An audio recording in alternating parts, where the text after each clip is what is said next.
by the Committee on Tourism, Municipal Affairs, Housing, and the Historic Preservation is now called to order.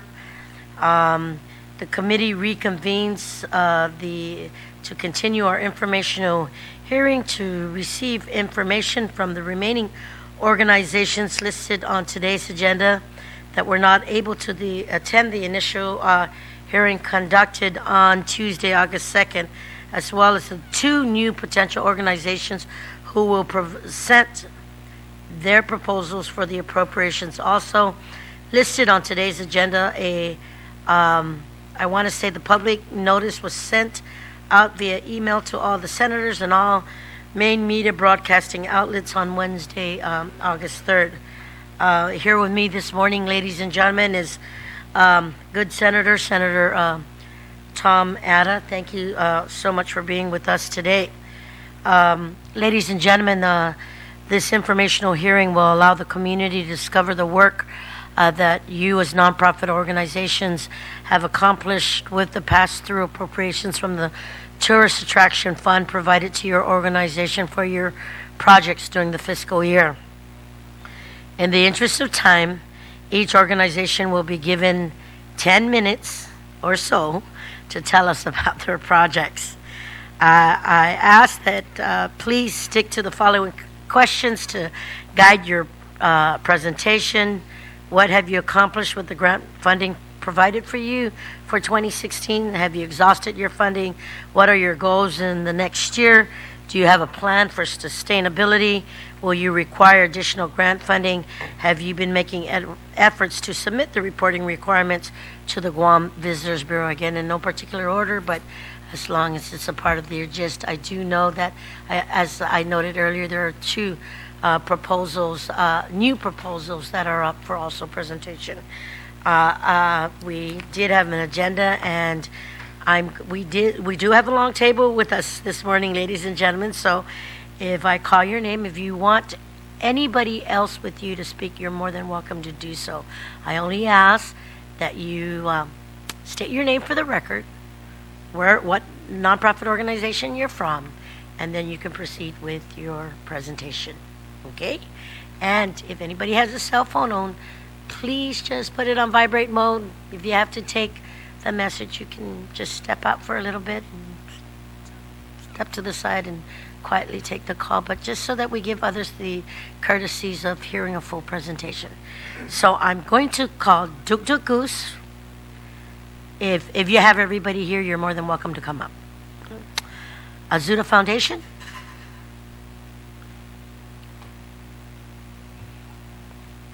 Tossie.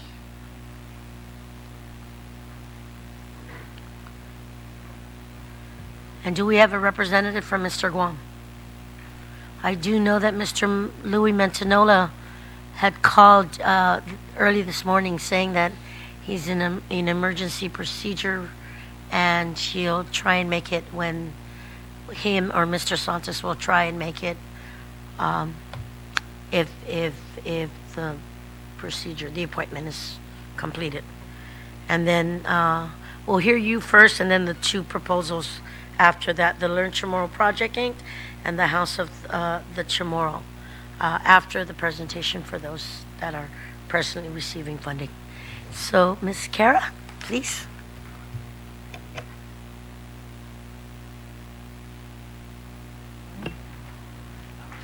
Situ Smaasi, and good morning. Thank you for being here today and for your time and for allowing us to talk about this project.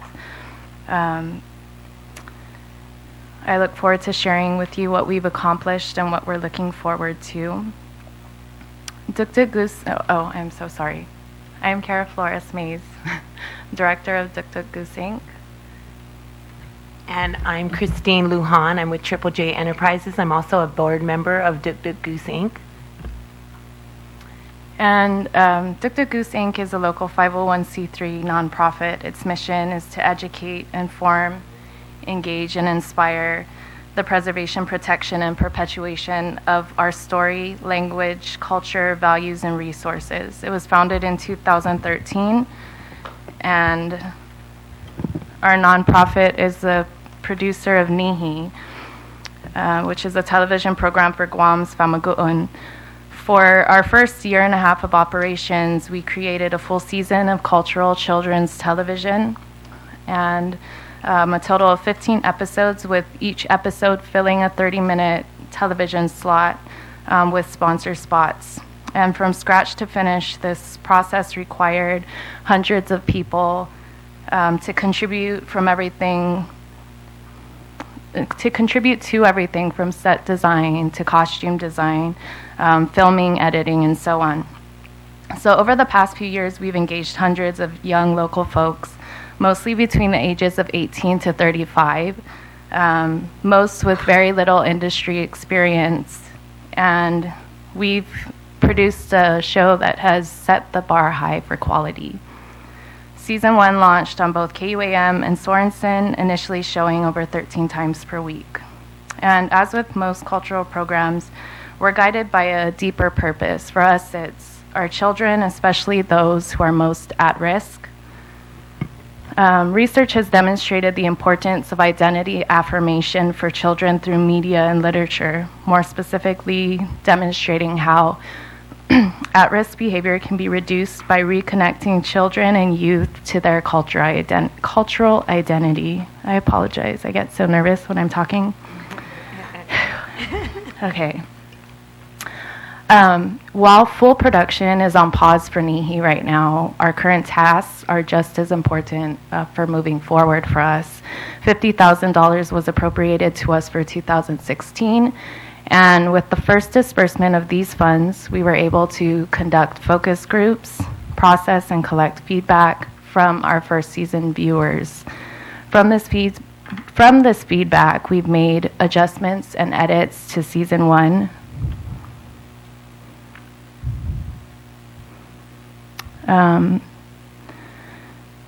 These include the additions of graphic indicators for vocabulary words, graphic text additions for songs, and other quality edits. And of course, a portion of this funding was used to help us keep the office open. So just this past week, we've received the final disbursement of these funds, which will enable us to complete and release several new segments. And this is a sneak peek at one of them. Si Sabet. We'll be continuing quality edits to season 1 with this funding, including some audio editing, which was out of budget the first time around.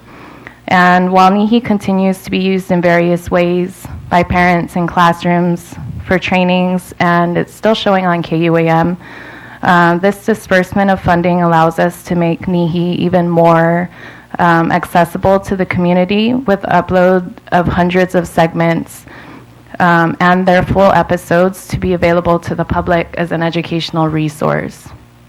In addition to the edits and uploads, we'll be conducting several more community focus groups and market research to inform our next round of production on the specific needs and habits of our community, thereby increasing our efficacy and efficiency in delivery. The information that we gather from the community is very important. It will guide us moving forward, not only in developing our product, but in crafting grant proposals. I'm sorry, am I doing this right? Yes, you're okay. Like there's feedback. This community feedback is key to our sustainability and will give us leverage when applying for federal grants and private funding. For future sustainability, in addition to expanding our grant base, we've considered development of educational products that could appeal to both local and tourists while helping to fund and sustain our programs. One such educational product is the NIHI Native Birds Memory Game Card Pack. I don't know if you've seen this, but this was kind of a sister product to our Native Birds episode. In the NIHI Native Bird episode, hosts Selena and Rob take us along on a bird watching adventure where we learn to identify in Chamorro various birds native to our islands. And there we go. I'm so bad at PowerPointing and talking at the same time, so I apologize. That's okay. As a learning resource for this episode, we developed the card pack, which is available for purchase in several locations across the island. And in partnership with community sponsors, we've been able to donate several hundred of these card packs to Guam public school teachers for use in their classrooms.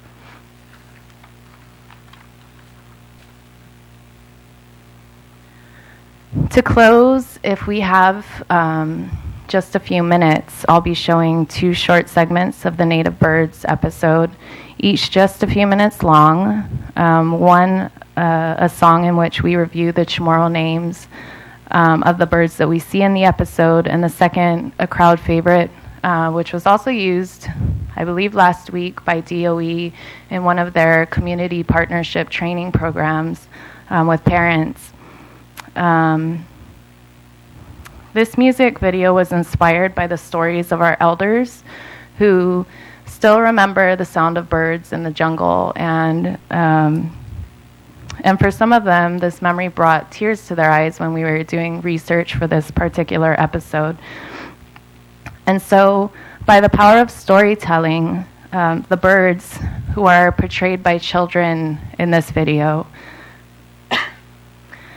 return to the place where the gagu trees grow, which is the name of the song. And this could easily serve as a metaphor for our own cultural story as we, as a people, return to our cultural roots and to who we are.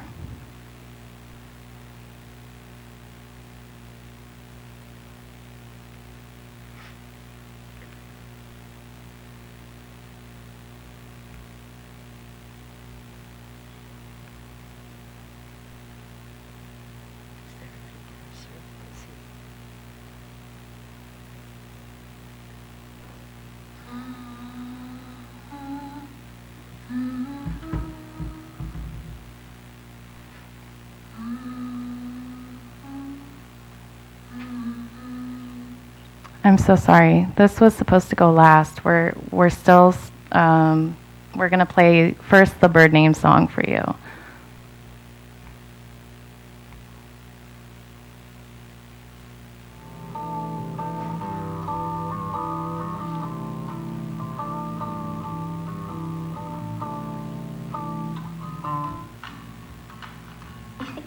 Farming. Or maybe we won't play the bird name song for you. Let's just go straight to this one. Sorry. That's okay. Tech problems. Okay, here we go again. The bird song is very nice. I can sing it for you if you really want to hear it.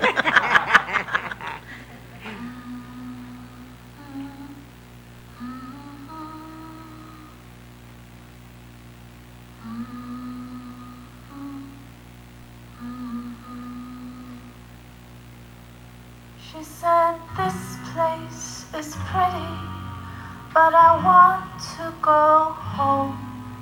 I've been flying so long, to and fro.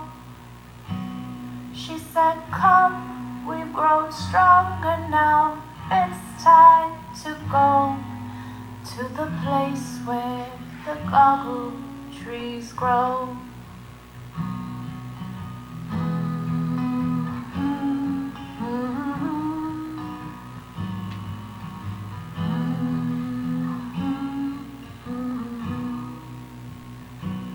She said, call them together, and by storm or fair sea, whatever the weather will go. For the Doga and the Ife are waiting for me in the place where the gagu trees grow.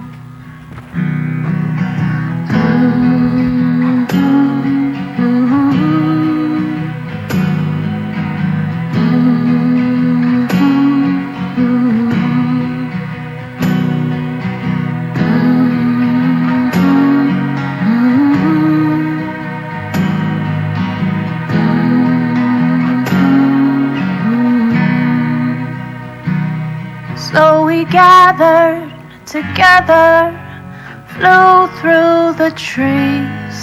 Egigi, totutsi hek koko. And we followed the song of the wind and the sea to the place where the goggle trees grow.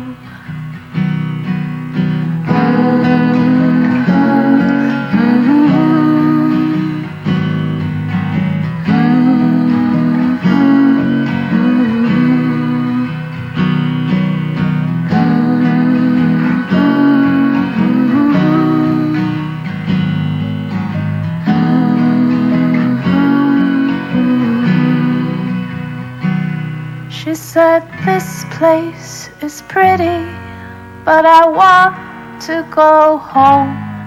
I've been flying so long to and fro. So we followed the song of the wind and the sea to the place where the goggle trees grow.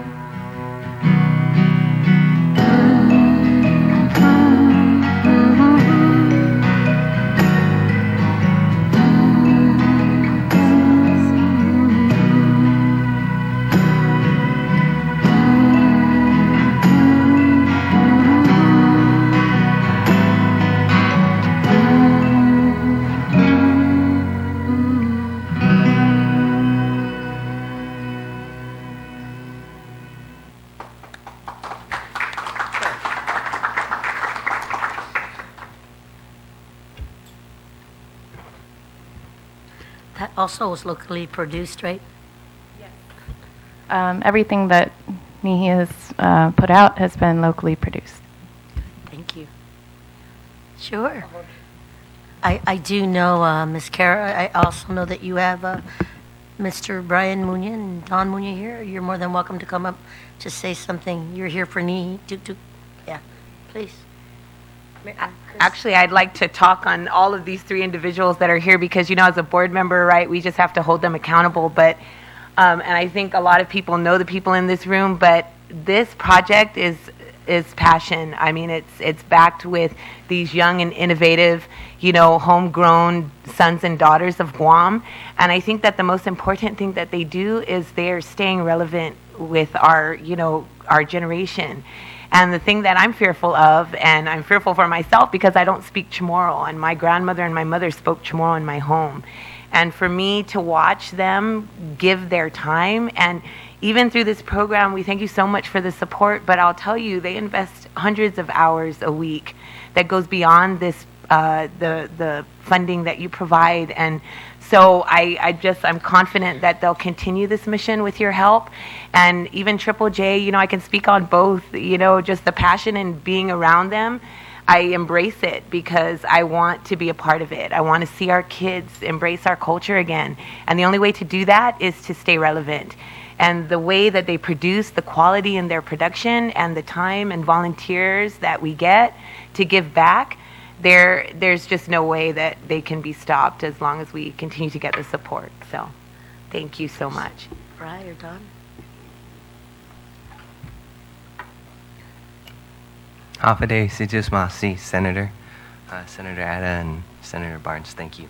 I just want to, you know, after you see past the production, I just want to express, you know, the importance of filmmaking. I'm an advocate for mass media on Guam, and it's true. It is about being able to integrate the old with the new and be able to carefully craft that and express that, because as the world, you know, continues to be a global society, the only thing that we have, you know, in common to be able to share is media.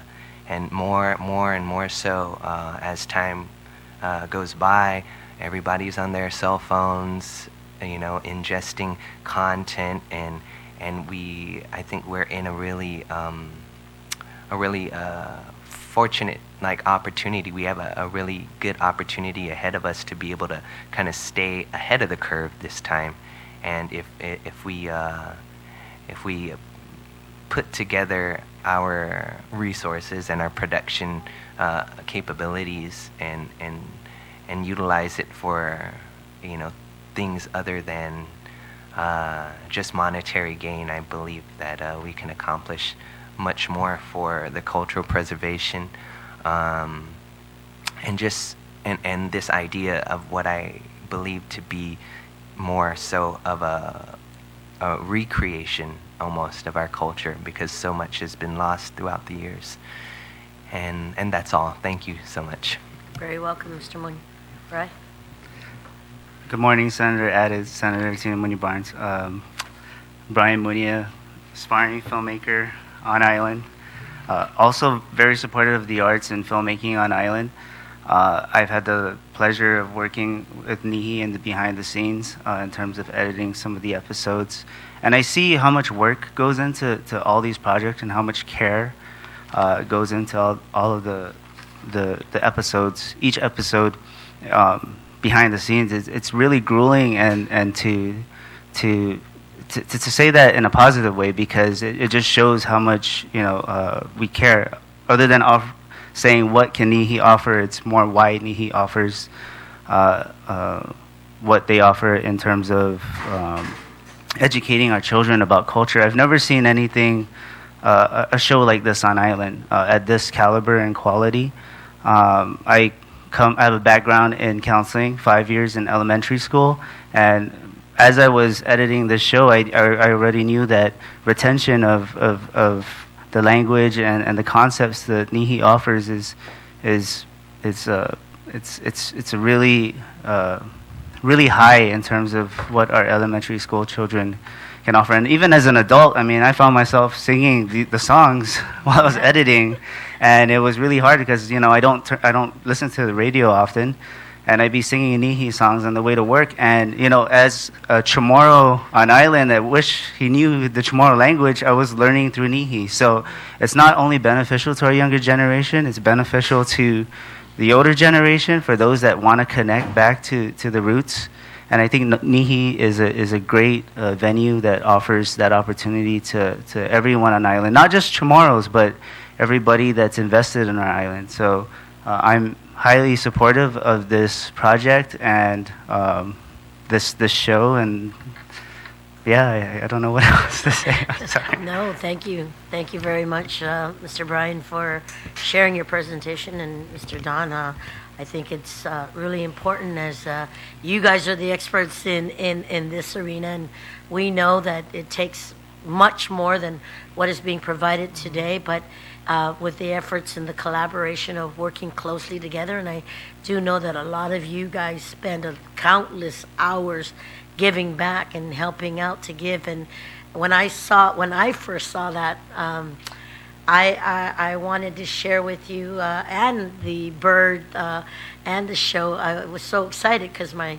grandson wanted to make sure that we watched it, and my nephew, because he was a part of, I guess he was casted or something, and it was like, this is a way of teaching those kids who really didn't understand our language to be able to learn really fast, really quick through song and through just learning from what Nihi produced. And I'm very glad that this program exists.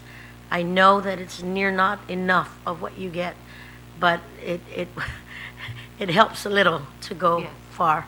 Ms. Zita, I know that you wanted to speak on Duk Duk also. Thank you, Senator, Madam Chair, and Senator Tom Atta.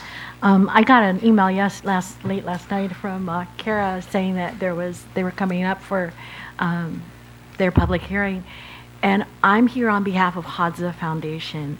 As president of Azuda Foundation, our work has also been moving into this area in terms of documentaries or getting word out, and we are just so impressed with the work that they do that we hope that one day somehow, and we've been in discussion about perhaps taking all our traditional healing messages, because it's so critical, and that's been also on our strategy, and we are here to fully support their efforts and what they do and how they continue to perpetuate our culture. Danklunes Masi for their support, and we hope that they also continue to get the support of the community as well as the policymakers and the government. Sidus Masi. Saina Masi. Senator Hatter, do you have any comments or questions? First of all, I did have the opportunity to watch some of your initial productions, and I thought they were really great. And that tune just sticks to your mind, the one with the fruits and all that stuff. And so I think they're great, but judging from some of the technical difficulties that you had, maybe you need to increase that request. So, no, just one housekeeping. Is that Duk Duk Goose or Duk Duk Goose? Duk Duk. Okay, Duk Duk Duk. Was that for that? Yeah. Yes, that was the intention. The intention was Duk Duk. You mentioned something that the productions are really more to benefit the children, to kind of reconnect to the language, and those at risk. What do you mean, those at risk? So Guam is a high-risk community in terms of alcohol abuse, suicide, family violence, and I don't have. I can send you the studies that we were sent by Dr. Hope Cristobal, talking about the importance for children who are at risk, and those are children within our community, especially those attending public school. That reconnecting to culture does decrease the risk of at-risk behavior, and at-risk behavior is truancy. I'm trying to remember what the qualifications were. Violence, suicide, alcohol abuse, things like that. Okay. With the productions that you've had, have you had any contacts with off-island organizations, the San Diego group and whatnot, to share this with them? We did actually go out to the Chamorro Cultural Festival, and we had a booth there. I think we learned a lot about appealing to that population, and what those folks have been asking for is really for online access. I know that somebody who teaches Chamorro back stateside, as well as I don't know if they're an officer in one of the groups, but we have provided them with several copies of the episodes for them to use in their groups. And it's the same, we don't charge for this as long as it's educational. Teachers and DOE requested just 2 weeks ago for this particular segment, and so we provided that to them since it's not yet online. Okay. And the final thing is, I know that this is not the forum to provide a critique for that return where the gagu tree grows, but as I was looking at that, it seems like that sort of production was probably more appropriate for your diaspora that's in the mainland, to try and tug at the heart, because many of them are wanting to come back to Guam to reconnect. And certainly as I was watching that, it seemed like that's a population that would really get a lot out of this. Other than that, as the local boy, I thought the music was nice, the production was nice, but I don't know that it would tug at my heart more so than the kid in San Diego. So that's my critique. Thank you. And but it was, I thought it was done really well, and I've so this is your second year now at requesting for the grant.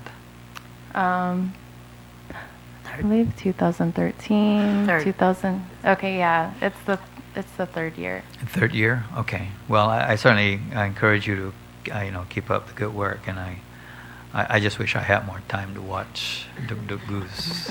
So maybe one of these days you're gonna produce a CD where we can sit down and watch all 10 episodes. So, but I congratulate you for the work that you guys have done. Thanks. Thank you. I did want to ask a question, Kara, regarding the presentation into the tourist industry. Has there been a collaboration with the hotel and tourist industry in reference to showing that on the tourist channel? As I understand it, I believe that that is a for-profit channel. It's not public access, and and so we have not been proactive in talking to them about how that would work. But I think that it would be appropriate for, and I know that it's GVB is Looking into, is part of TAF, Well- but because that's a specific business, Yeah. I think for us it would be appropriate if there was some sort of compensation if we were to have that on that channel. If it would be one thing if it was a public access channel, but that's definitely something to the consider. reason why I bring it up is there was survey exits show that if there was one thing lacking between the tourist visitor industry and the folks from Guam was there was a disconnect in learning more about the culture, and because we promote ourselves as a family a friendly destination and a safe destination, there was a request of having more things in Chamorro or learning what we do here as island people, and I thought that they were working on that, so maybe that's another offline thing that we can communicate with, because that was a part of the exit surveys that the tourists want more local identity and more cultural stuff to learn from. So, food for thought. Thank you so very, very much for, and you did say that you did get the final allotment? Correct, just this past week. Just this past week. So we actually still have to pick up the check, but I did see the email that and it then was the there. final, the financial reporting you will submit to GVB. We've already submitted through quarter 2 of this year to GVB, and yes, we'll continue to submit. And then CC a copy to the committee, please. Sure, okay. Okay, Sinamasi. Thank you very much. Next on the agenda, ladies and gentlemen, is Azuda Foundation. Thank you very much, Senator Munya Barnes. Good morning, Senator Ada. It's an honor to be here and to be learning about other warriors on the front lines of fighting to preserve our language and our culture. And to give you an idea, it might seem different for many people that are watching your channel for the Azuda Foundation to be in this group, but we're primarily known for our humanitarian disaster response or island girl power. But about 5 years ago, our board expanded our mission to include community development. And since that time, we've been doing community gardens, earth buckets, environmental projects, and now one of the projects that we're extremely proud of is increasing awareness of Reptilian. We are working with Dr. Kelly Marsh Taitano and many practitioners in the historic group here on Guam, as well as cultural, I just keep calling everybody cultural warriors. And so what we did is we got a grant, several grants. We're in our third one. They're about $15,000 each. The first one was from CAHA, and then 2 from GVB, to do the research on Reptilian, grab all the documents, and then start translating it, and then making that available to the Chamorro language studies programs at the University of Guam. And that was to create posters and to create brochures and to create coloring books and activities for kids. And so what we did is we took photographs, aerial photographs of Reptilian, and then based on what you can see, you can tell where ancient trails were. It's still visible. You can tell where the farmlands would be. And then Kelly took it down to the Fishermen's Co-op, and she said, where would they put the fish weirs? And then they studied it, and they looked at it, and they said, well, here's the channel, here's the this, and they would have had it here, and they would have had it here. There was a Spanish church there. Nobody knew that. So they showed where the villages were, where they would have been growing, where the Star Cave is. So that was the second year. The first year was researching. The second year was producing this. This third year, we're now working with these amazing people, Kenneth and Angelica, Paulina, with Cultura Innovations. And they are young people on the front lines of using social media to fight back on preserving our language and culture. So I'm very pleased to be working with them. So what they're doing is animating it. They're creating apps, and so it will be an e-Kindle, it will be an iBook. So they're taking what we've created, and they're taking it to where it can be of greater access. And all interactive, so teachers, young people can access this, as well as we want to make our culture known to as many people as possible, and that means going into other languages. And so this is also something that will be available for the tourist that wants to learn something about Reptilian. So that's our project right now, and I apologize because I don't have the visuals, but I stand ready to answer any questions you might have. Thank you very much, Senator. I want to note for the record, Senator Carlotta, that Dr. Kelly Marsh Taitano did do the oral presentation to the community, I want to say several months ago, and yes, she both, and did provide the legislature with a copy of the map and the actual study and all that, and did present some to DOE, and if I'm not mistaken, GVB. I want to ask you, because according to the financial breakdown, did you receive, did They've called. I'm in the same situation. They've called and it's waiting, so it's just a matter of going up there with the invoice. But they've been so fabulous to work with, I can't even tell you. They've been able to keep up with us. Yes, and I just want to thank your foundation and Dr. Taitano, because of the work that they've done. They've been using the avenue from the legislative channel to be able to share with the people of Guam what has been happening step by step, all the research that has been done, the students at the university that have been able to work with it, the curriculum that they've integrated this into, and more importantly, the actual settings and the actual demarcations of where the actual ancient sites were. Yes. And that's and DOE has taken the opportunity to utilize that too. So like Duk Duk Goose, you guys made free presentations to those who want to continue to educate the community and the students with that. So in that effort, I thank your group and Dr. Marsh Taitano for that. I would just like to add that one of the things, there's no escaping that I was in this body or that I was up at ADLOOP, so you can never shake the pride of being involved with Duk Guam.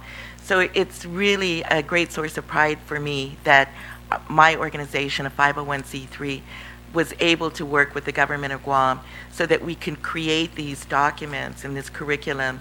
And on all of it, you see the government of Guam, the Guam Visitors Bureau, the Guam Legislature, but to show that the government of Guam helped create this awareness and understanding of what is Reptilian at this time when what we're all facing. I think it's a very important thing that we've done together, and I appreciate that. I just wanted to say I think it's possibly the only most current interactive document work to fight back on Reptilian.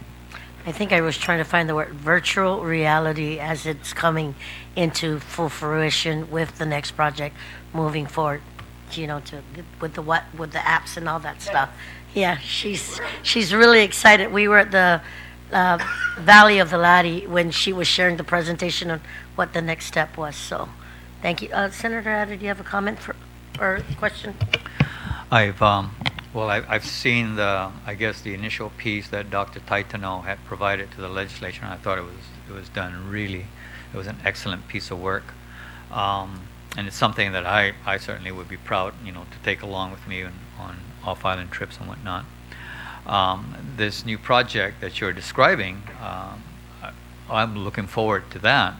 But it also sounds like an undertaking that would require quite a bit of resources. So my question is, what can you do with the amount that's being requested? The situation that we are in is exactly what you just heard from Duk Duk Goose is that it's passion. It's people that, if you look at the people that are involved, the artists, the historians, the cultural warriors, everybody is giving probably 80% of their time for. That's how everybody's able to pull this off. Dr. Kelly Marsh Taitano goes to the printers, and they give her a deal on printing costs because they're so behind it, and they want to show that they want to help in this very important effort of ours to make our people understand the importance and significance of Reptilian. So that's how we do it. I think it's a nonprofit. Nonprofits can tug on people. We're all do-gooders, and so everybody wants to be a part of something like this, so you get more. I think with nonprofits, you get more bang for your buck, if you will. I know a business couldn't pull off what you're seeing or will see here today that nonprofits can. It's just a thought.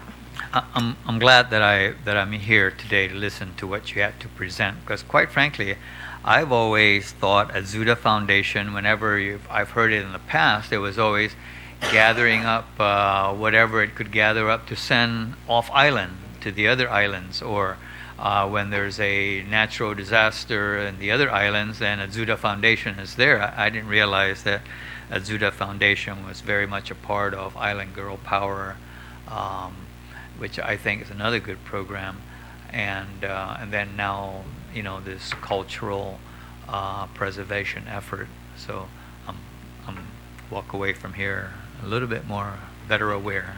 Thank you. Thank you, Senator. I really appreciate that, and I can tell you that Island Girl Power is now in its 13th year. Another program that we have is called Wings for Life, and that was started in 2005. And we partner with public health, and this is a program that people have heard about, where we get 1 pass miles, and we only send medically indigent patients off island. So we work with public health, but we've sent over 1,200 patients off island since then. But we're kind of low key about the things that we do here on Guam. So I think that's what I'm saying. I know it's a surprise when I come in front, because you're going, she's always she's responding to Chuk disaster or sending water off to Yap. I know we're known for that more than anything. Thank you, Senator. Thank you. Thank you again, Senator Leon Guerrero, for your support and your presentation today. I do know that Tasi's up, but I want to take this time to apologize. There was a Desiree Taminglo Ventura who probably was the first one here to present, and I forgot to ask her to say a few words. She's more than welcome to come up. She was here to speak on behalf of Duk Duk Goose, and I do apologize. Please come on up. Thank you, Frank. You want to go ahead and...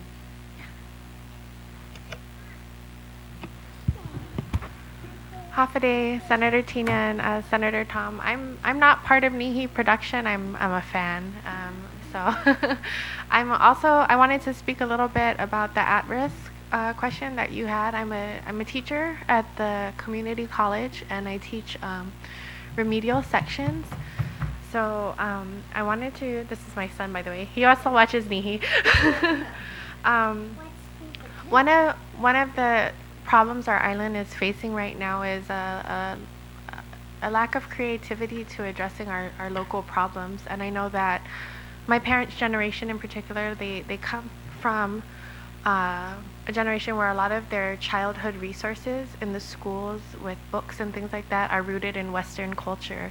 And unfortunately today, because of that, we have a lot of leaders and a lot of people in positions of power where when there's a problem, they struggle to create solutions that are specific for our island or that are tailored for the unique needs of our community.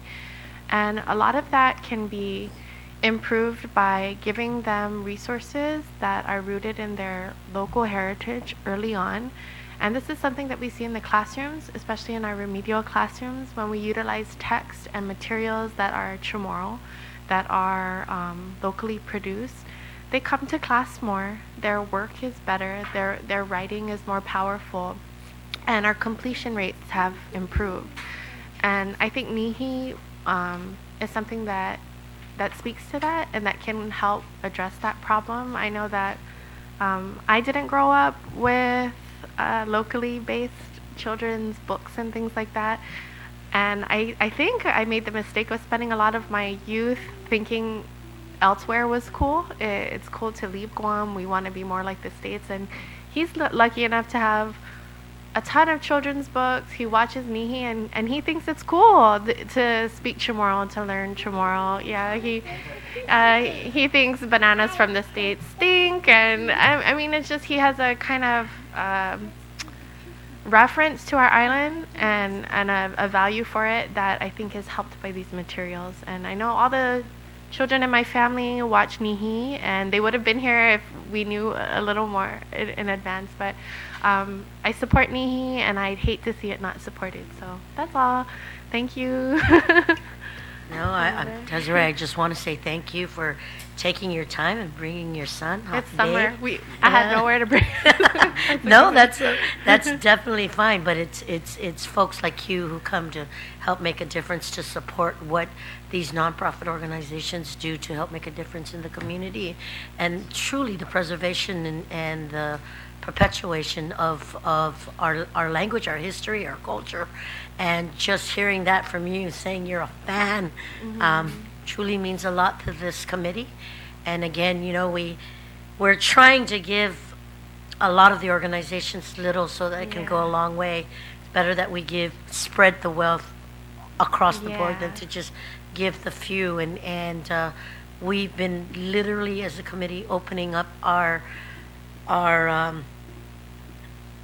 perspective in as far as how can we do to bring more for those who continue to want to teach others or want to share their knowledge, their expertise in preserving and including modern technology in preserving and perpetuating our Chamorro culture. Yeah, and I just want to say that Kara has come to the college before, and I use Nihi in my communications class. So even though it's geared toward younger children, our college students are very inspired by it as well. So it's very cross-curriculum.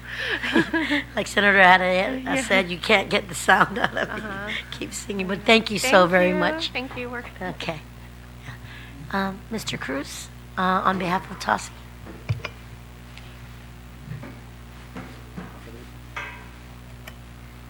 Afadezan saludo, Senator Barnes, Senator Ada.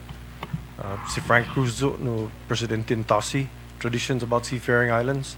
I want to let you, I need to set the stage a little bit for where we're going. The last year, two years have been really hectic for TOSI, in particular for in preparations for FestPac, the Festival of Pacific Arts, one of the most incredible festivals that we've had, I think, in the island for a long time. But in TOSI is one of the first organizations to have a SACMAN and build a SACMAN in Guam, and actually to build a SACMAN, period.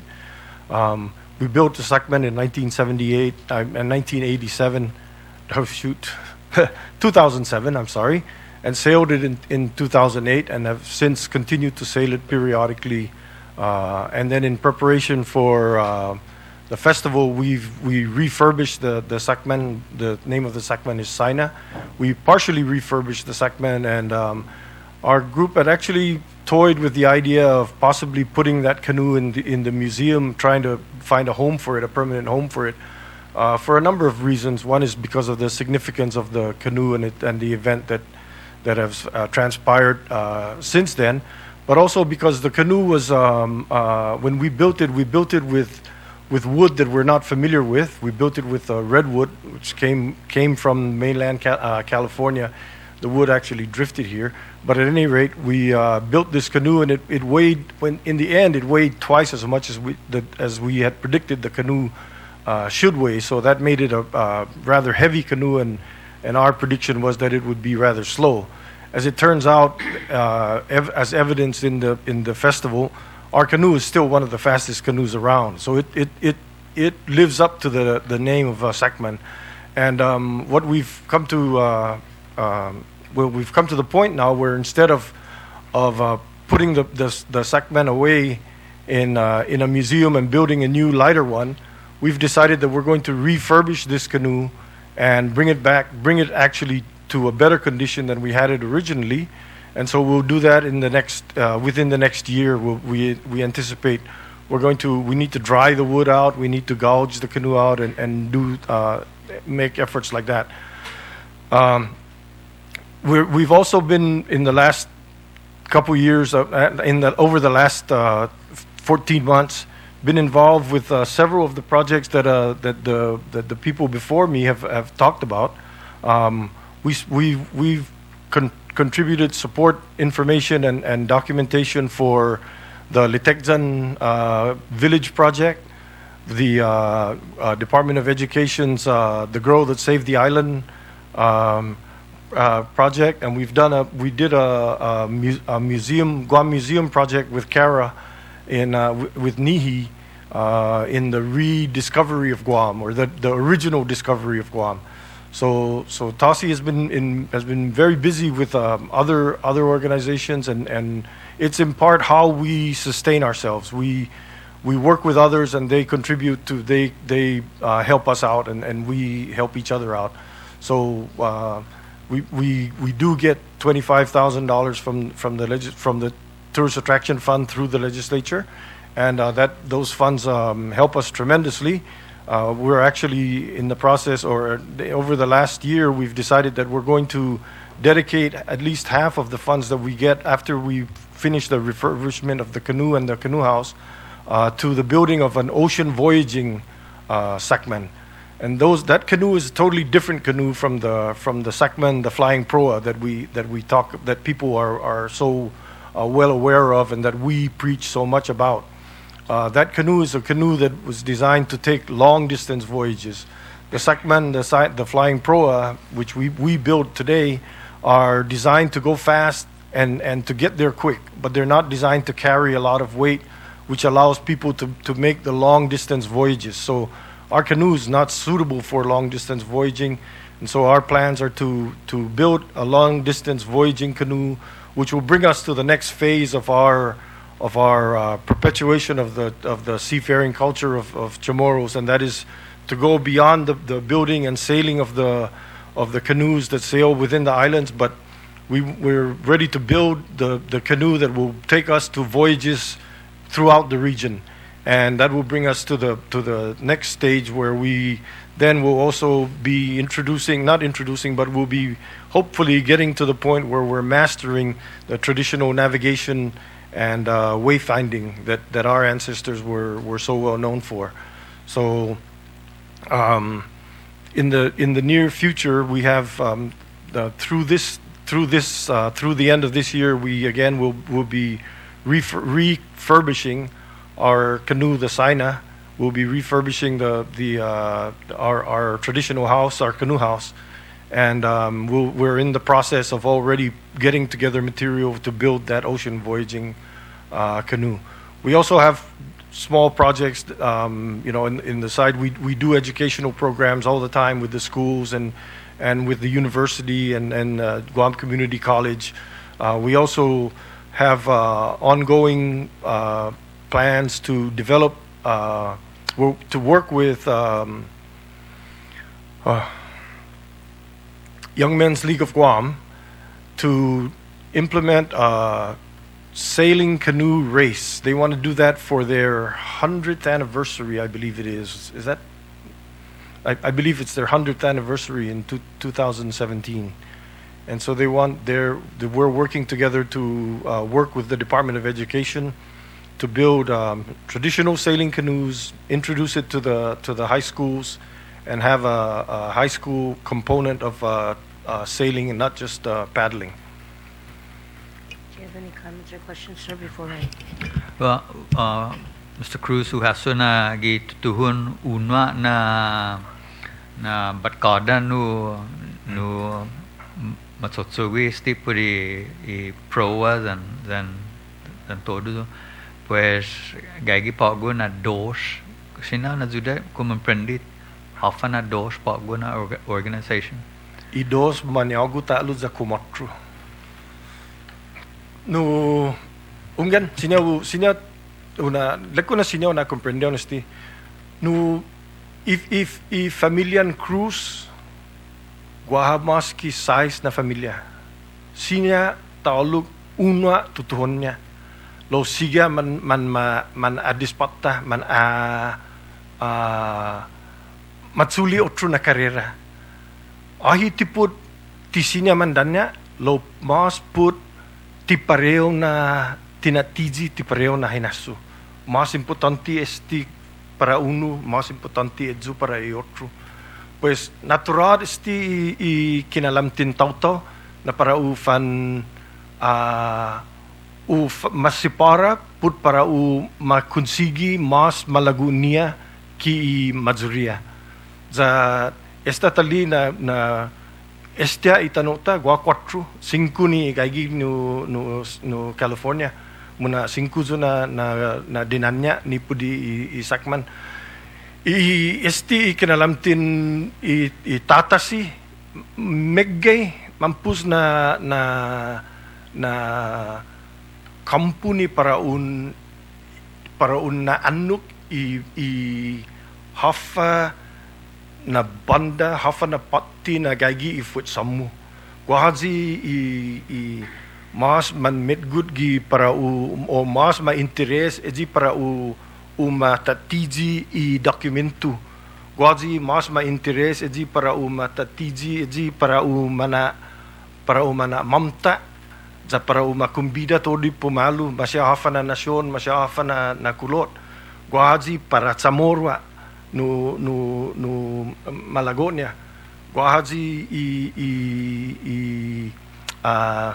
sanya kinimprendennya na debidiu taiguini i mafatinasnya ti debidiu nusa no makina ti debidiu nusa taigui pues ngi siya munafan matsalapun itaw-tawta sa malii na guaha no fundamento gi kinalamtin za guaha oportunidad guaha chansa para siya ufanatsu lokui gi banda ni mazanya. Okay, just my thing. I wish I could speak that fluently, but I want to thank you for that presentation. Yes, I understand. Yes, I do it all. I do it all the time. I wish I could speak it as fluently, but I do want to say that there is now 5. I do know that your presentation and the differences of the ideas and where they want to move forward does sometimes make a difference of why they want to create. And we as policymakers continue to try and work in collaboration of all 5 of them, including the ones from the mainland, because they're, every single house is asking for resources, including the one off island. And we have been able to bring both the mother TASI, the mother group, TASA coming out of that, and then the 2 other groups. And we've tried to incorporate all of that coming together, at least as it worked for the Festival of the Pacific Arts. Right. And that was a true success. It did come to fruition. It was such an awesome event. I think one of the major highlights, and we won't see that for another 108 years.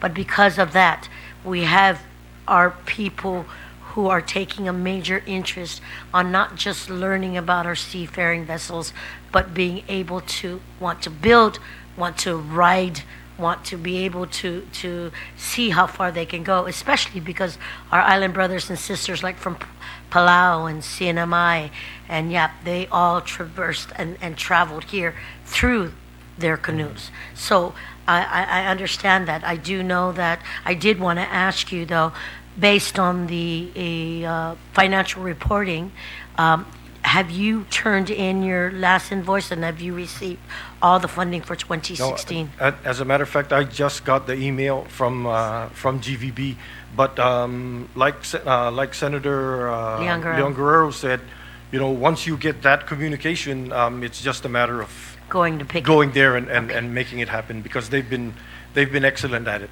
Yeah. Okay, so from you, Senator Cruz, we need the annual financial report to be submitted to them, and I Yes, know that you're and working give on you a that, copy. and then give us a copy. Yes. Okay, and again, the policymakers here trying to make a commitment to see how we can sustain this program on the two houses. I do know that there are major requests, but until something is received from us formally, we are working with the two houses that have been working closely with the legislature. Yes, please. Edzi lihing ni mamanoyam zugi paseo permanente na lugar para itasi. Ahi tipid no dependi zugi kinalamti ni Guam Fishermen's Co-op. Siya kinimprendekku no gumugoti ilis gini ni Port Authority of Guam para edzo na tono. Da sangonyam si Senyor Manny Dueñas, of course, titatungo, tigiza permanenti lo na para guiza janya na para bien fangagi guisa no manaa komplementu i kinalamti ni pescador zan i kinalamti ni i mantatasi. Pues edzwa no nasigurao taza gi papit taza no infitma no traditional organization it afana pata ang ginenolek niya taguta kanay pues tafanaguta kanay sa tafana comprendi. Okay, all right. Just masin.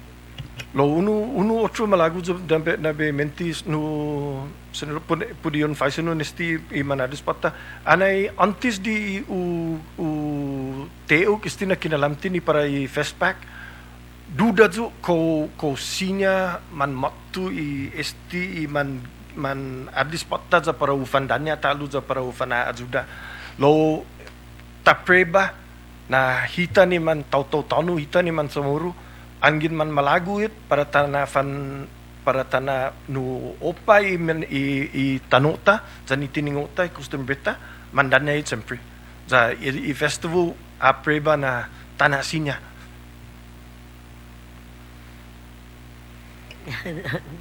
That definitely did happen. Yeah.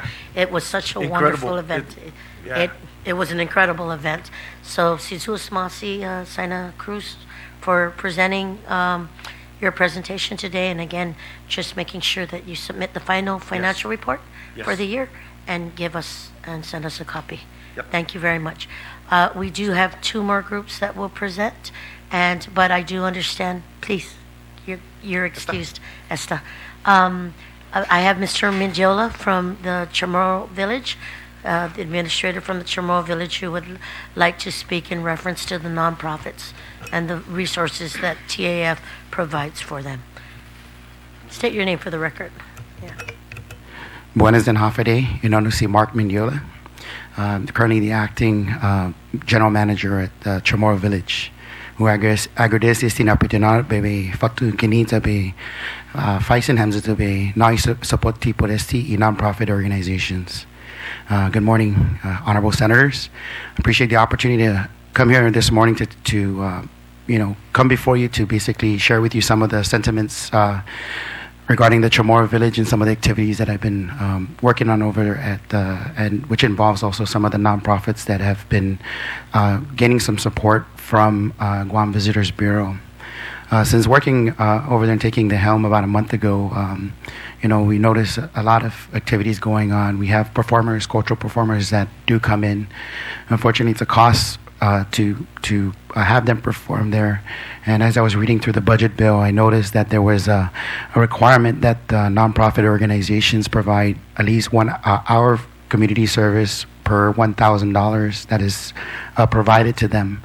And so, to kind of, with the cost containment measures that I'm trying to implement, I think it would be prudent on our part, the government as a whole, to kind of have like a certifying agency that certifies that these individuals that are receiving this money, that they do provide some sort of report also back of the type of community services that they provide out there.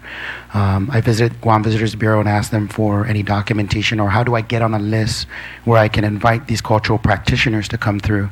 And I just want to, during the FestPac, it really brought out a lot of our cultural practitioners, and I've met with Sina Frank here about also doing some work that's going to be linked with the Chamorro village, that may be providing some opportunities for our tourists to get on those canoes to learn about our culture. So we're trying to link everything together, from the festival huts to the Chamorro village to the museum. And so we're implementing and developing the plans. And I just wanted to come before the committee to ask for your support in ensuring that, perhaps that the agencies that are out there that are have some costs associated with providing some of these cultural practitioners an opportunity to perform at the Chamorro village and to actually showcase some of their talents and their what they're doing for our culture. And on another note, I've ran nonprofit organizations, so I know how difficult it is sometimes to get the needed resources. Organization like NIHI, of course, TASA. I mean, when FestPac came through, you could see that our people were ready. Their people have been, because of the support over the years, it was easy for, I wouldn't say easy, but it was great to be able to call on these organizations that already existed. And so I just wanted to relay that to the committee, that if you guys can take that into consideration at the next, whether it be coming up with rules and regulations for the pass-throughs that go through GVB, that there's some verbiage in there that just says that there is some agency that will certify that this is an approved type of community service back to the community. Thank you. And the Chamorro night market, the Chamorro village, is a part of the Department of Chamorro Affairs now, or is it still under the direction of Gita? It's under the Department of Chamorro Affairs, ma'am, and it will remain there until, as we formulate the plans and as we try to figure out what it is that we need to do to make the Chamorro village grow, be more sustainable. And so we're looking forward, and in order for us to do that, of course, we want to look at what we currently have right now and then fix what we can and then implement new rules and regulations and go through the process. And of course, we have a governing board. But looking at where we're at right now, definitely want to do some cost containment measures to ensure that we operate, physically sound. And also provide the opportunities. Maybe some of these nonprofit organizations don't realize that they can come to the Chamorro village. We have two stages at the Chamorro village, one for the contemporary arts and then one for the cultural arts, the traditional cultural arts. So it's the traditional cultural arts that actually draws quite a number of our tourists when they are performing out there. And so I just want to be able to engage with some of these folks and say, you know what, because of the contributions that are coming from our government, this is an opportunity also for you to practice and to also showcase that at the Chamorro village. I want to give them that venue to really go out there and do those types of performances.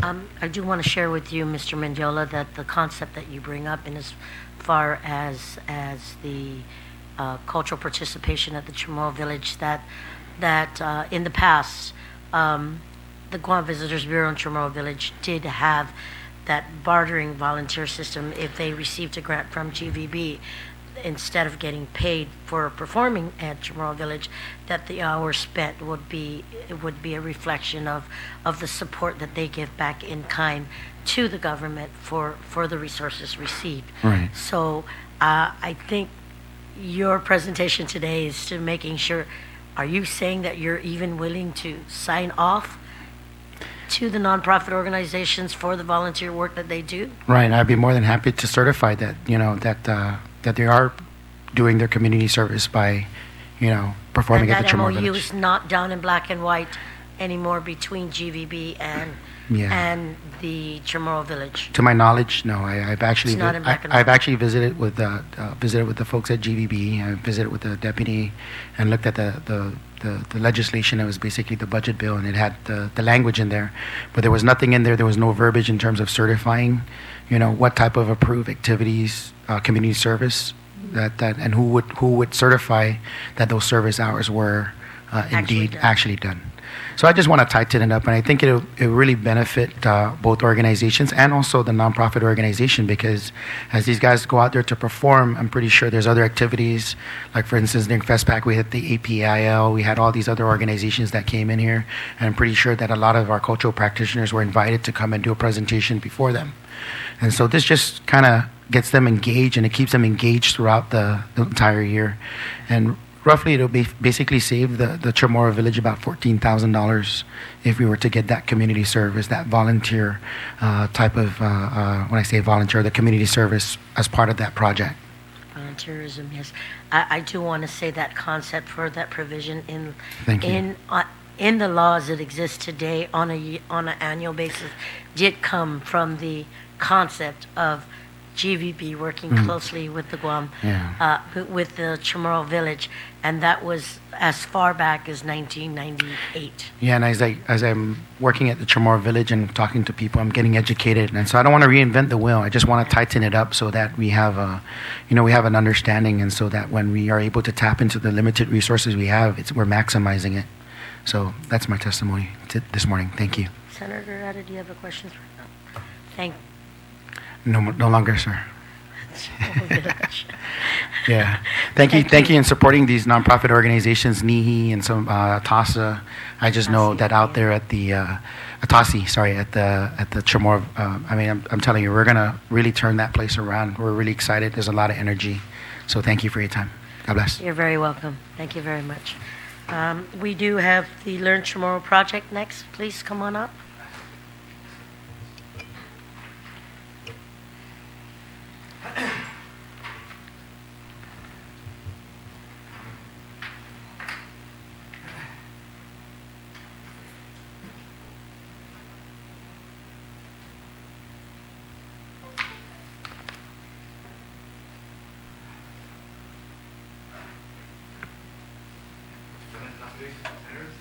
Is the red light on, Troy? Okay. Just state your name for the record. Thank you. My name is Troy Uggan, president of the Learn Chamorro project. Thank you for having me the opportunity to come before you to talk about the Learn Chamorro project, and in hopes to secure some funds for the future projects that we have.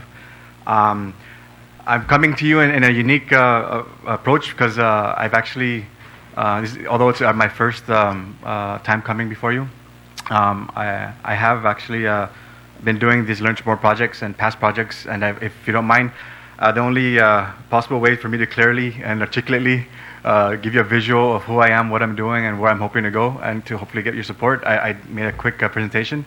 I apologize, I just got the call last night from Bernice yesterday for today's hearing, and unfortunately, as I was starting the presentation, my family member passed away, and so I had to work late last night to try and get it done, but hopefully I can communicate this clearly. So who we are a simple, typical family from Meningan-Zonya. We are dedicated to providing all the necessary information, tools, and resources to learn the basic Chamorro language, free of charge to the community. The journey that Learn Chamorro has taken, the journey starts from Las Vegas when we moved back and lived there for 13 years. We, like a lot of families in Guam, they move to the States, they spend a lot of time out there, and have kids grow up and are detached from the culture, just like my sons are, as you can see. And we have families come and visit us, and unfortunately, our wife and I are saddened because of the distance and the disconnect from the culture and the surroundings that I grew up in. Although I had a very successful business in Las Vegas, and growing up and being used to the environment that I grew up in Meningan, around the ocean, the river, bring around the elements of Guam and the culture. This is what we had to deal with, being back there, and coming from Guam, growing up in Meningan, going back to a concrete jungle like Las Vegas, and a city where the people are just there. You know that you're not from there, and you seem lost.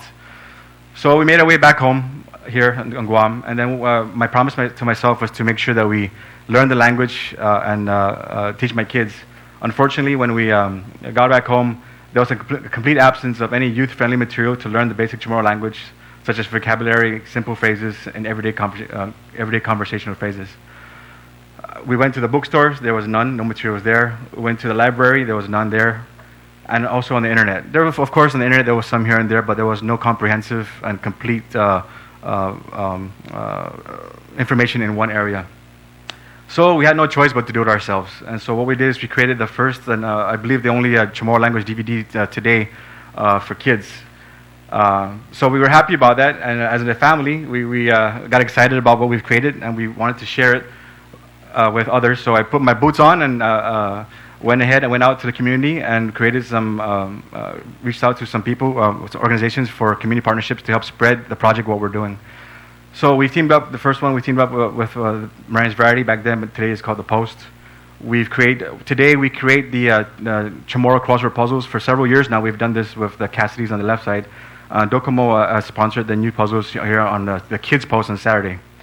I heard earlier you're talking about the GVB, I guess, working with them. And so we've actually worked with Island Time magazine. As you can see on the left side there, we provide some content for Japanese to learn some basic Chamorro content. I apologize, it's not too clear, but we provide that content in the magazine there to try and cross-promote to the Japanese market.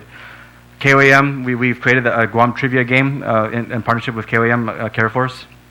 This is the Guam Super Shopper. We provide games, again, all friendly, kid-friendly content for such as vocabulary. ITNE, a sponsor of ours, they do their best to promote the Learn Chamorro website and content on their ads. This is the GCA magazine. We provide content in there as well. Payless, we worked with them as well too to provide content. Again, this is the Guam Guide to provide again content for our tourists. Moylan family, another sporter, and this is Kamusho Membrialio. So the next chapter, to design and develop Chamorro challenge games to make learning the basic Chamorro language fun for the whole family and deliver them on phones and tablets. The first app that we created was this simple matching game. As you can see then on the top there are pictures, and in the bottom there's audio and then the word. And what the kids would do is take the picture, drag it down. I believe, Senator, you've tried it on your phone. And so you match it, and then there are different levels, and you would progress towards the 100 words that are on there. I'm proud to say that this app actually made the Google Top 100 most downloaded app out of over 1 million apps on the Google Play Store. And this was cited on the actual Play Store on Google. And this app was the first and only one to achieve this ranking on Google, so we're very proud of that. The second app that we just launched, a soft launch, I apologize for the graphic there. We launched the app a few weeks ago. This app basically is the heartbeat of the project that we have. As you can see, it says there's vocabulary, there's daily phrases, and there's a Chamorro challenge game that people can participate on daily, weekly, and monthly for a chance to win daily prizes. On the middle image there, that's the sample of the screenshot where you have the words, the Chamorro English translation, a picture, and then a button where you can play the audio so you can hear how it is properly sound. And on the right side, those are different categories of phrases that we have as well that has audio. All the things you could possibly say, like phrases at the beach, at school, at a restaurant, or an outing, or at a sports game. Ways you promote the project. Instagram, of course, because of the nature of what we're doing, we're geared towards the kids and new technology, and we try and go where they're at, which is online and through social media. Facebook, we have a Facebook page, YouTube. That's Dr. Michael Bivacqua Lujan. He's actually a big supporter and partner of mine that we do. He helps with the content as well, so we know that the information is accurate and approved by educational experts and authorities on the language. YouTube. And this is a list, a number that we extracted from our database for mailing lists and social media. On June 2016, our Facebook followers at that time was 9,800 plus. Our email newsletters, we've had 44,000 plus. So plus, we're a little bit more than that now at 54,000 followers and subscribers. Another way we promote the project and the website and the app is through newspapers, through the Post. Docomo actually is a big partner of ours. They pull out ads for us as in-kind trade for them being a big sponsor of ours. This is one I'm really excited about with GVB. They just came to us and asked us if we would like to team up together to provide content for their newsletter. And not only that too, but they actually wanted to go further than that and provide content every day on their Facebook website page. So we provide the content for that as well. This is our most exciting partner and supporter is Mr. John Fernandez at GDOE. Those guys at the Mr. Fernandez's office are so impressed with what we're doing, and they actually endorsing us with all of the. Our initial approach was to talk to them to have them supported at the Chamorro classes, but he was so excited and impressed with the tools that he said, "No, Troy, no, we're going to actually share this with the whole staff, all the teachers, not just the Chamorro teachers, and all of the staff at GDOE." So he's a very big supporter of what we're doing. The supporters, these are some lists of supporters: Congresswoman Verdalio, Mr. Artero, the former director of Chamorro Affairs. This is Lee Weber, Ray Gibson at Sorensen Media Group, the former governor Camacho, current Governor Calvo. The ultimate goal is for us to get all the information that we can to teach the basic Chamorro language, the basic Chamorro language. Of course, there's a college level with more advanced language speaking, but we want to focus more on the simple, basic, everyday language, and that is our focus. The fourth project that why we're here today is to video classes, and also to provide more content for the existing apps. And the video classes is actually going to be done by Dr. Mecca Bavakwa. And what that's going to happen is basically, imagine if you will, taking a course at UOG or GCC, but having it done on the phone whenever you're ready, and at your own pace. And you can rewind it, you can fast forward it, you can skip to a certain area that you're not familiar with. But it's going to be, I don't want to say a curriculum, but an impressive library of all the basic educational techniques to learn the language and learn it in a proper way. So I want to share that with you because, again, like I said, we're not coming to you guys, to the legislature for a funding for a project, an idea we have. This is something that we've been doing for years. And so I'm asking for funding because we've the sustainability part. When your supporters and corporate sponsors saying, "Troy, I can give you so much more money if you're a nonprofit," that led to the inspiration of transitioning towards a nonprofit, so we can indeed acquire the funds that we need to build more tools and more content and sustain it in the future. If I can, I'd like to read letter here for you guys. The purpose of the Learn Chamorro project is designed and developed for youth-friendly Chamorro challenge games, utilizing the latest in modern technology and delivered via mobile phones and tablets. Our goal is to make learning the basic Chamorro language fun and exciting for not just for the youth, but for the whole family to learn together. The younger generation of today's Chamorro people are at a critical time where technology is such an integral part of their everyday lives: entertainment, communication, and education.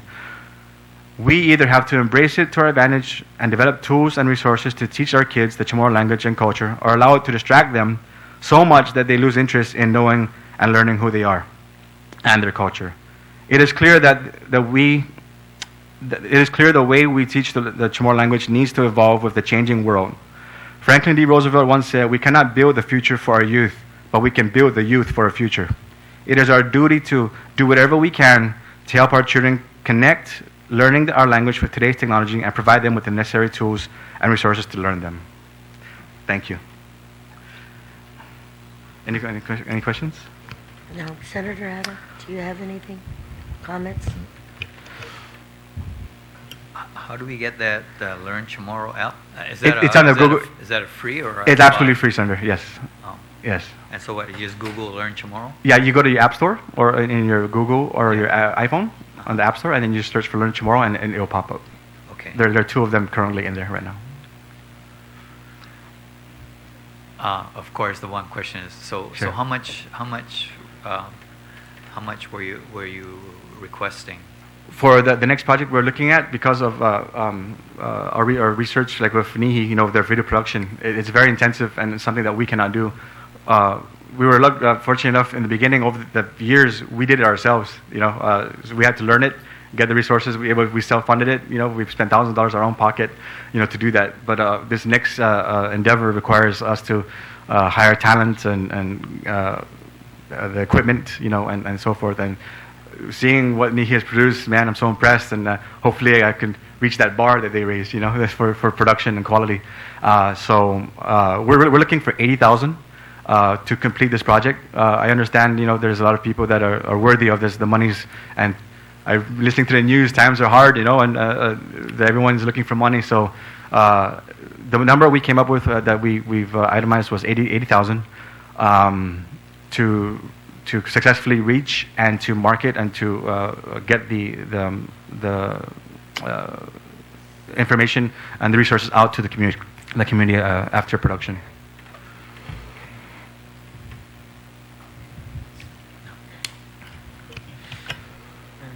Mr. Polino, would you like to say anything?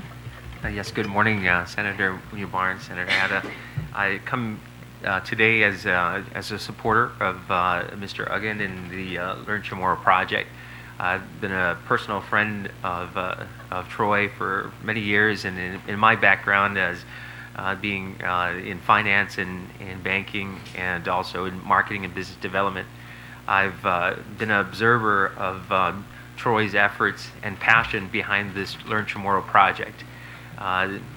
You may not know, but Troy is a CAD designer.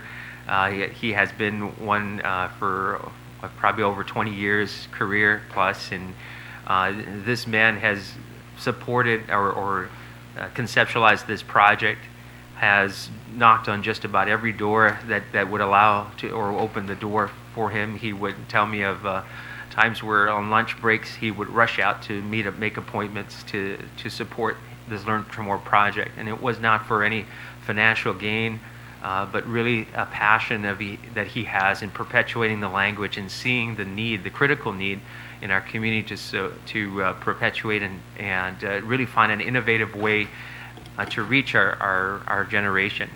And what I've over the years, having my background, I've kind of been in this sometimes an indirect consultant and just kind of giving him. I've sat on other nonprofits from Rotary Club to Habitat for Humanity, EOG Alumni Association, and I've been officer positions in those organizations. And I've seen this man with the work and the support that he's shown you on that. A lot of that has been in kind. A lot of it, he does more advertising than most small businesses do, and a lot of it is because these folks, supporters that are backing him, believe in the critical need to perpetuate our language, and they do so in kind as a trade for him providing content. Now I've seen now Troy has given up his career as a designer CAD designer to now really pursue this with a passion. He's become a nonprofit, and he's given everything that he has behind this. Without the support already in the bank account, and I think that even without it, he would still pursue this. It may take him a longer time to get there. But he is a very passionate man. He has his family with him, and just everyone that he meets, he infatuates with his project because it really is so needed in our community. And we have our children too, who have been in the school system, who have downloaded the app and have played the app, and so they have a enjoyable time. And I think he's utilizing the media content, as Mr. Munoz testified earlier, and with the other projects that are being presented today, that there really is a concerted effort in the community to really promote our identity and our culture and our language. And I think it's a wonderful thing as our language continues to evolve in the new mediums that are available, that what Troy is doing here is very noteworthy, and I think that we gladly again endorse and ask for your support of his project, and really it's a project for all of us, and so we thank you for your time. Thank you. Just want to know if you can state your name for the record and where yes, you go. my apologies. Robert Polino, and I'm from the village of Dededo. Troy, I want to thank you. I think this passion of yours hasn't stopped. We've been talking about this Yes. since you first came back, For a and few years now, and you said, Senator, as soon as I get this package together, I want to work it, and you just kept taking little steps in the beginning, then you just Yes, kept yes. getting bigger Yeah. and bigger, and then finally you said, Senator, I need the money now. Yes. I need that help, and I said Yes. yes. Yes. Share Thank- with me the thank you. ideas, what you've done, how you've worked with, who you partnered with, the Yes. sustainability, what's Yes. gone on. You've given that, you've presented that Yes. to us. I will ask you for one more thing. Sure. You have the breakdown. You asked for 80,000. Correct. I'm probably just going to need a detailed analysis of, Sure. of where the Yeah, it's in the letter I funds- sent actually to you. Okay, Yeah, actually, yes, so yes. we did get it. Yeah, correct. Yes, Yeah. And that formal package. And I just want to say that to you and your family, thank you for never giving up. To Mr. Polino, thank you for being here and supporting that. Is because this is what we need. Our generation, you're working for your kids, Correct. their generation, so that we won't lose our language. We lose our language, we lose our identity. Absolutely. And the passion that you have to get this going. I will share with you, like I've shared to all the other nonprofits, that we're really trying to provide at least some Sure. to the majority of you, and then those who need to sustain the projects that are existing today. This project was brought up to the oversight chair of OFB, and we did talk about it in committee, and I'm glad that Senator Ada's here, because I really think that this is a project that should get on to the pass-throughs to help move this program Wonderful, forward, wonderful. because I do know, not just because I've done it, but a lot of the folks, including my grandson, who does get on it. And I thought he was just kidding when he started to do it in Japanese and all that. There are different apps that Yep. are out there. Correct. But when he found the Chamorro one, I said, hey, and he's 3 years old. I said, Tatum, let me see that. And then he said, wait, Grandma. And then he was showing me, and he was getting on, and I was really shocked that he Wow. got on that by himself. Exactly. And that, I guess it was because of the app and how Correct. it started. It intrigued. I guess the picture intrigued him. Correct. And he plays it. So Yes. so I We gotta I go where the said kids are I at. have Yes. it really set a mind in the back of my mind that I know that Troy keeps asking. I will go ahead and work closely with him. Thank you, Senator. Because you finally have hands on to see that even 3-year-olds can look at it, and again, he tapped it. He was just fortunate that he was able to do that. Wow. And I was just impressed. I'm glad that your grandson was. Yeah. I'm glad he's the one, the getting that testimony, done. to Yeah. show the power of the app and the tools needed, to reach those kids and that generation. So I And I- believe we're in the right place. And I do appreciate you coming here in a very short time. I just wanted the people of Guam to know that there is that program. There is this program. We're moving it up to the next step. You've been able to take 3 projects forward. Correct. With just the co-sponsorships and the partnerships Correct. with the community business stakeholders, but now you want to make it even bigger and better. Yes, absolutely. And God willing, if the support we get, I assure you, if we did that with just myself funding and some some modest sponsorship, can you imagine what we can do with the appropriate funding and me doing it full time? It's very exciting. I can't sleep at night. Thank you, Senator Ada. Any final?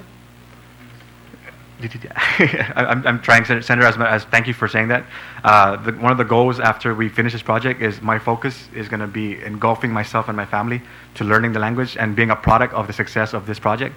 And that I'm looking forward to by next year.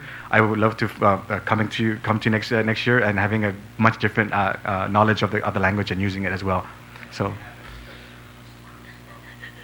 Yeah. Sure. Oh yeah. But Exactly. he's on his Sacman, right? Exactly. Yeah. Yes.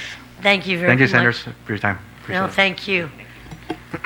We do. Go ahead. We do have one more, the House of the Chamorro, but I'd like to take just a commercial break, just a 1-minute break, and then we'll come back for the last one, the House of Chamorro, Guma Chamorro. She's going to.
Hafaday and good morning. The Committee on Municipal Affairs, Housing, Tourism, Housing, and Guam Preservation Trust is called back to order. We do have one more presentation, and at this time, I would like to call Mrs. Judy Flores to do the presentation on the House of Chamorros. Mrs. Judy, go ahead and state your name for the record, where you're from, and then make your presentation. Thank you, Senator, for your patience in waiting for me. And my name is Judy Flores. I'm testifying in favor of the House of Chamorro. We are requesting funds through our partnership with the UOG Division of Chamorro Studies. My testimony is to point out the strength of numbers that can give voice to Chamorros wherever they live. The recent Festival of Pacific Arts hosted in Guam has emphasized and strengthened the bond between the Chamorro home islands and the 140,000 Chamorros who now live in the continental United States, 44,000 of them in California alone. Together we hosted Guam Festpac as proud Chamorros. We have cultural talents and strengths to share with each other across the Pacific Ocean. Chamorro identity is flourishing, and this movement has the power to make Chamorros a recognized ethnic group in U.S. communities. Our Chamorros in the United States have voting power to further Chamorro interests in the U.S. political arena. The House of Chamorro project is based on cultural education that can further this movement through community and school cultural education that builds awareness in communities across the U.S., beginning in the largest U.S. Chamorro community of San Diego. The Chamorro communities in San Diego and Southern California have already started this cultural identity movement, beginning with the Sons and Daughters of Guam, now celebrating 60 years as a nonprofit organization and social center for Chamorros in San Diego. Chamorro communities in California and across the U.S. celebrate fiestas in honor of patron saints of villages in the home islands. The annual Chetlu Chamorro Fest attracts Chamorro vendors and visitors from many states. The Chamorro dance group, Couture and Chamorro from Long Beach, is working with Unuhit Cultural Group in San Diego to spread Chamorro cultural awareness in schools where their children attend. The first Chamorro Optimist Club, San Diego, was formed in 2015, called Chamorro SD. I'm proud to say that I'm a member of this organization, with the mission of supporting Chamorro youth and culture. That organization has already established ties with the House of Pacific Relations in Balboa Park. Through this officially established relationship, Chamorro cultural programs and fundraisers are already happening. Chamorro SD has also established a partnership with the University of Guam Chamorro Studies Division with the goal of establishing UOG accredited classes whereby Chamorro language, history, and cultural programs can be taught in San Diego. Requested funding will help start these programs to provide funds for cultural professionals and UOG professors to share their knowledge with Chamorro students in San Diego. Part of the funds will be used to establish our own permanent space to conduct classes, dance rehearsals, and promote Chamorro culture. The House of Chamorros, Guma Chamorro, in the international cottages that make up the House of Pacific Relations at Balboa Park. I sincerely believe that this opportunity for Chamorros to have a permanent presence in a prestigious venue that is recognized internationally is worthy of support. And thank you for hearing my testimony. Mrs. Judy, if you may, there is the executive summary and portions of the concept that's here. If you can probably touch on a couple of them and just go through them briefly, And then I understand that you have goals and funding campaigns and what they've been working on already, and the concept and the educational programs and how to attach. So if you can just go ahead and tap and read into them for the record, it would mean a lot. Yes. The project is guided by the Chamok SD Association, Chamorro Optimist Club, which is whose parent organization is, 75 years old. So we have a good background of nonprofit organization that supports community efforts, especially those of our youth. The House of Chamorro is a member of the House of Pacific Relations at Balboa Park. Now, Balboa Park, you may know, is the most popularly known as the zoo, Balboa Park Zoo, but there are so many other things in that very prestigious venue, full of parks, surrounded by museums, history centers, and in this area is the House of Pacific Relations and the International Cottages. And we have the opportunity, although we already are a member of this, and we are already using it for rehearsals and other fundraising events, we have the opportunity to make a one-time payment for space in one of the new international cottages that they are building. So this is an opportune time for Guam to have a venue in this prestigious Balboa Park area that is on the same level as other countries. We would share with other cottages representing Denmark, Iran, all not countries per se, but cultures from various countries. House of Philippines is there. So we really would have a prestigious place permanently, and it's just a one-time cost for this. We talk about, in the executive summary, it talks about being a member of this House of Pacific Relations. And our concern is that many of our Islander brothers and sisters are relocating from the Marianas, raising families, and we are asking ourselves, how will we continue to promote and educate our cultural heritage with our children? And we saw during FESPAC this diaspora of people coming back home, some of them who had been born in the States, but they still considered this their homeland. And we have established these ties, we've strengthened these ties, and now we have this opportunity to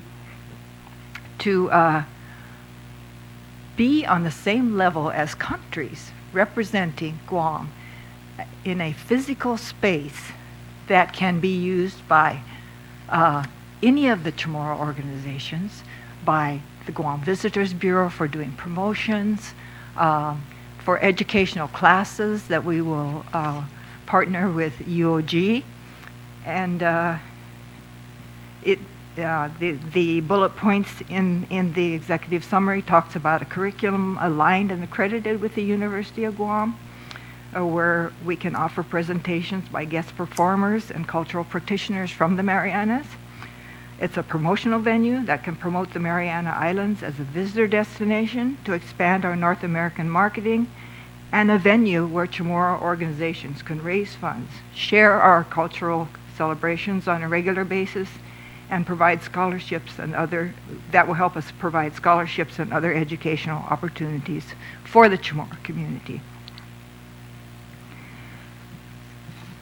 The portfolio that I have submitted for the record goes on to point out the location of this prestigious center in Balboa Park, how the cottages will look, and the facilities that are available. It stresses the fact that Chamok SD is a member of the House as House of Chamorros, as a member of the House of Pacific Relations in Balboa Park. We have made that official. And then it talks about the history of the park and the cottages itself, which goes back to pre-war days in the 1930s when these cottages were first established, and now they're making room for a few more cottages that will become available, and this is the space that we're looking for.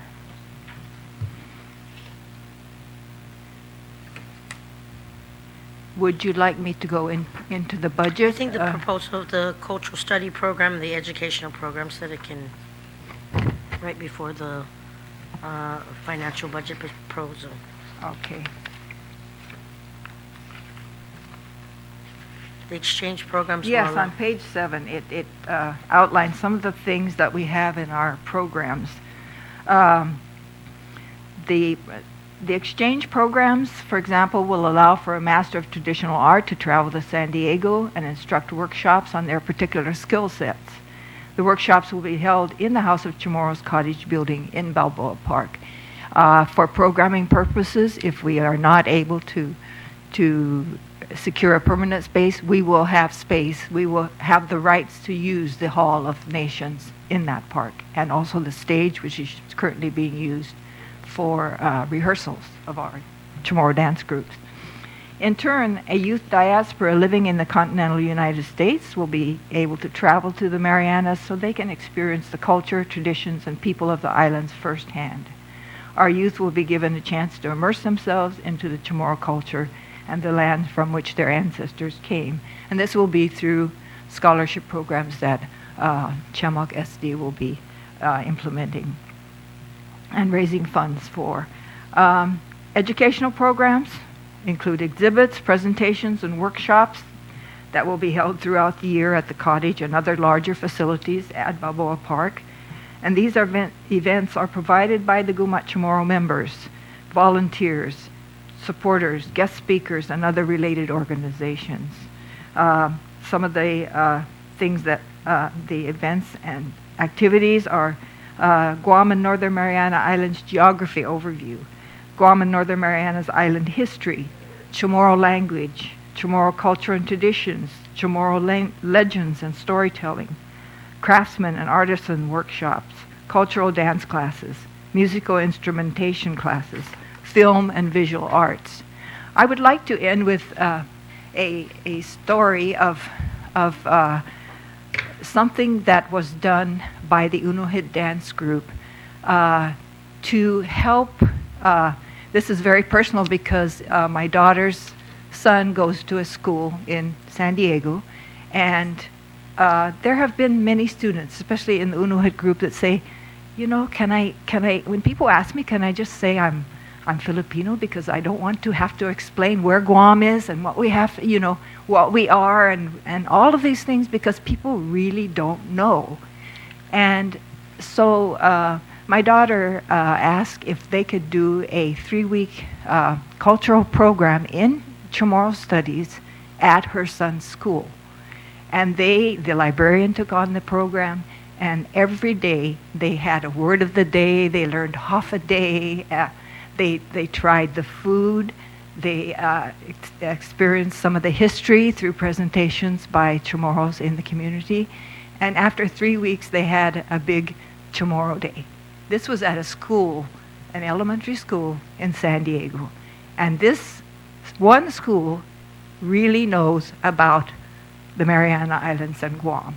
And this is what we need, and this is a kind of visibility we can provide and educate the young people in the States so that Guam will have a voice and will have an identity.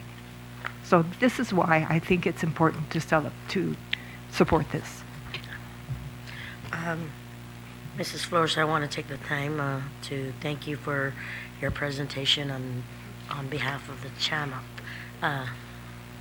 Chamok SD. SD, the Chamok SD. More importantly, so the detailed delineation of the 3-year fundraising and financial budget proposal, what they needed, what it was, the goals and the funding campaign that was needed to get this program going, but that the opportunity to be given by the park to have our representation as Chamorro people and as Chamorro Islanders there, I think it's really important that we at least look at the aspects of seeing how we can help support the efforts. We do realize that funding has been very, very tight.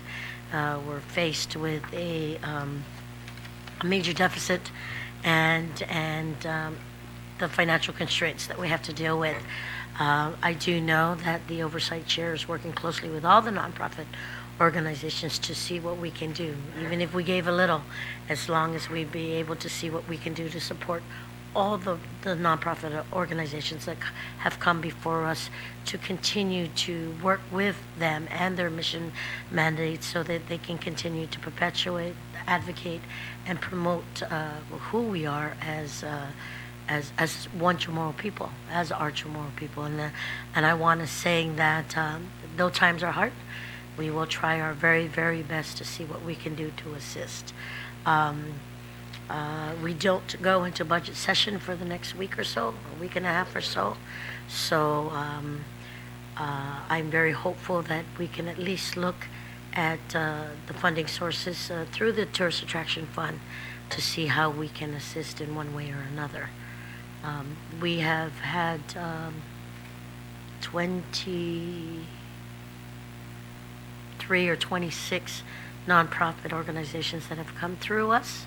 Some have been working with other agencies within the government of Guam, and I know that this program is working closely with the University of Guam and their partnership into bringing Chamorro teachings to the Chamorros abroad. But the opportunity to be placed in a park of this magnitude and doesn't always come by easily. And I do know that the board of directors have shared their presentation with us. I do know that I want to say to the listening audience that there was a presentation made before the portfolio was provided to us, and there was great support from a lot of the Chamorros who a lot of them didn't want to leave Guam, but for a lot of reasons beyond their controls have to go back and make a living back there in order for them to survive. A lot of those were also those families who had medical issues, and that's the only reason why they left Guam and are back in the mainland, is because the necessary medical treatments are there to help support their efforts of living. So I look at the names here, and I look at the complement of the board, and I do know that a lot of these, all of these guys are doing it for the labor of love and being able to support and promote the Chamorro culture. So in that effort, I want to say thank you again. Thank you for your presentation. You are a part of a couple of new nonprofit organizations who've made the presentation here today, and we thank you for giving us the opportunity to look at this program. Thank you for your continuous support. All of the programs are very worthy. They all work toward the movement of Chamorro identity, and I want to thank you and your committee for supporting this. Saina Masi and Buen Pubetsu, Saina Flores, and thank you very much for your presentation. With that being said, I will call this informational briefing and hearing from the nonprofit organizations who receive funding from the Tourist Attraction Funds, and those who are seeking support from the Tourist Attraction Fund present their presentations on behalf of their nonprofit organizations and their mission mandates. Sidus Masi, we will call this meeting adjourned at 11:26 a.m. Sana Masi.